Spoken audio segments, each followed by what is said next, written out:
हर हर महादेव, जय भोलेनाथ। दोस्तों आपके अपने चैनल राधे श्याम में आपका बहुत बहुत स्वागत है। तो दोस्तों आज की वीडियो में आप सुनेंगे शुक्र प्रदोष व्रत की कथा और साथ ही जानेंगे प्रदोष काल की पूजा का शुभ मुहूर्त और त्रयोदशी तिथि कब प्रारंभ हो रही है, कब समाप्त हो रही है।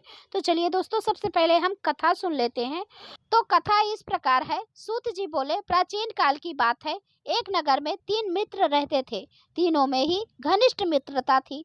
उसमें एक राजकुमार, दूसरा ब्राह्मण पुत्र और तीसरा सेठ पुत्र था। राजकुमार व ब्राह्मण पुत्र का विवाह हो चुका था।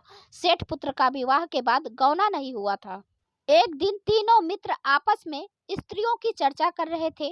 ब्राह्मण पुत्र ने नारियों की प्रशंसा करते हुए कहा कि नारीहीन घर भूतों का डेरा होता है। सेठ पुत्र ने यह वचन सुनकर अपनी पत्नी लाने का तुरंत निश्चय किया। सेठ पुत्र घर गया और अपने माता पिता से अपना निश्चय बताया। उन्होंने बेटे से कहा कि शुक्र देवता डूबे हुए हैं। इन दिनों बहु बेटियों को उनके घर से विदा कर लाना शुभ नहीं है, अतः शुक्रोदय के बाद तुम अपनी पत्नी को विदा कर लाना। सेठ पुत्र अपनी जिद से टस से मस नहीं हुआ और अपनी ससुराल जा पहुंचा। सास ससुर को उसके इरादे का पता चला। उन्होंने भी उसको समझाने की बहुत कोशिश की, किंतु वह नहीं माना। उन्हें विवश होकर अपनी कन्या को विदा करना पड़ा। ससुराल से विदा होकर पति पत्नी नगर से बाहर निकले ही थे कि उनकी बैलगाड़ी का पहिया टूट गया और एक बैल की टांग टूट गई।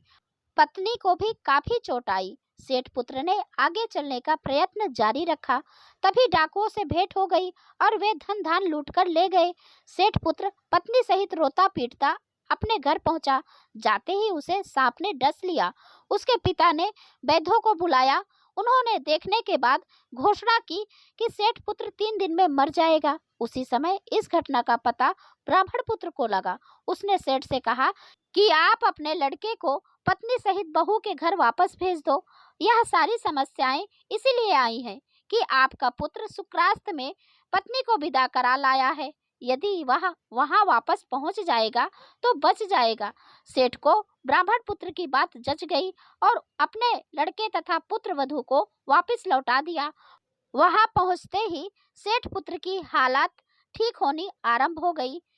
शेष जीवन सुख आनंद पूर्वक व्यतीत किया और अंत में वह पति पत्नी दोनों स्वर्गलोक को विमान द्वारा गए। तो दोस्तों ये थी शुक्र प्रदोष व्रत की कथा। अब हम जान लेते हैं त्रयोदशी तिथि कब प्रारंभ हो रही है, कब समाप्त हो रही है और साथ ही जानते हैं प्रदोष काल के पूजा का शुभ मुहूर्त। तो त्रयोदशी तिथि प्रारंभ होगी 12 दिसंबर 2024 को रात 10:26 पर और त्रयोदशी तिथि समाप्त होगी 13 दिसंबर 2024 को रात 7:40 पर। और अब जान लेते हैं प्रदोष काल के पूजा का शुभ मुहूर्त।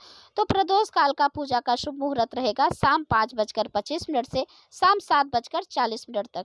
तो ये थी आज की वीडियो। यदि यह वीडियो आपको अच्छी लगी है तो लाइक कीजिए, शेयर कीजिए और चैनल को सब्सक्राइब जरूर करें। अब मैं मिलती हूँ अगले वीडियो में, तब तक के लिए नमस्कार और वीडियो देखने के लिए बहुत बहुत धन्यवाद। हर हर महादेव।